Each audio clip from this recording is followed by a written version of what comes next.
हमारे 20 सैनिक हालात हुए, जिसमें कर्नल राजू भी थे। बड़ा ही दुखदाई है और बड़ा ही अफसोस होता है उसके बारे में। अब सवाल है कि ये इस प्रकार की घटना क्यों हुई? Was it avoidable? चूँकि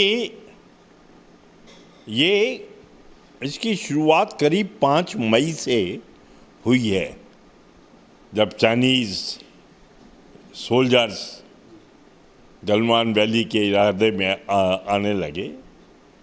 क्योंकि उनका इरादा था कि वहाँ पर जो एक रोड बन रही है दौलत बेग ओल्दी के लिए, ऐसी जगह तक पहुँच जाना जहाँ से वो उसको डोमिनेट कर सकें। चूँकि दुर्भाग्यपूर्ण जब अंग्रेज़ गए तो वो मैकमोहन लाइन करके छोड़ गए।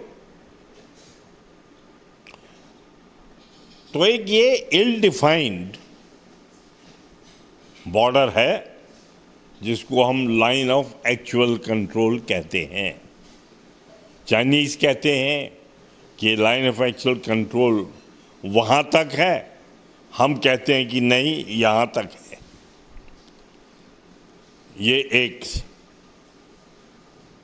तो इसका जो भी कुछ हुआ दुर्भाग्यपूर्ण हुआ, और इसका समाधान बातचीत से ही निकलेगा और निकलना चाहिए। ये एक अच्छा इनिशिएटिव था कि भारत के विदेश मंत्री ने चाइनीज़ विदेश मंत्री से बात की, और हो सकता है कि हमारे प्रधानमंत्री जी का भी जो चाइनीज़ प्रीमियर हैं जी जिनपिंग, उनसे काफ़ी अच्छे संबंध हैं। अपने 6 साल के अवसर काल में वो 14 बार उनसे मिल चुके हैं और 9 बार एक दूसरे के देश में जा चुके हैं। तो इस प्रकार से आपसी संबंध भी अच्छे रहे।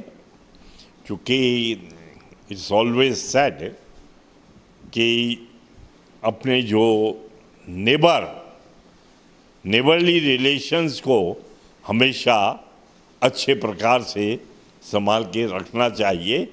वो अपनी भी भलाई है और दूसरे की भी भलाई है। क्या लगता है कि अगर जो वार्ता है वो सफल नहीं होती है तो भारतीय सेना कितना मजबूत इसमें? नहीं, सेना तो भारत एकदम मजबूत है, परंतु इससे फ़ायदा क्या है कि आपने अगर कुछ लोग उनके मार दिए और अपने भी मर गए। Idea is to maintain tranquillity on the borders. आपने कई सारी लड़ाई में रहे हैं, क्या जो नतीजे आपको देखे हैं, क्या लगता है कितना नुकसान होगा? देखिए, किसी भी लड़ाई से, क्योंकि मैं 40 साल एयरफोर्स में रहा, चाहे वो 65 की लड़ाई हो, 1971 की लड़ाई हो, कारगिल लड़ाई हो या श्रीलंका हो, मालदीव्स है, कुछ बहुत ज़रूरी थी और हर एक में ही माल और जान का नुकसान होता है और उससे देश की आर्थिक,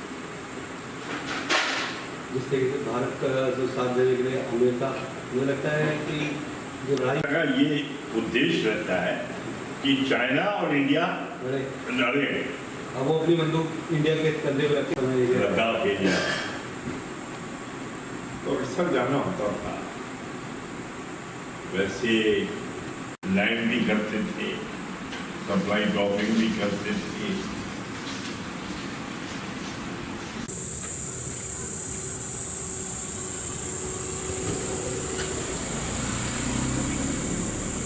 भाई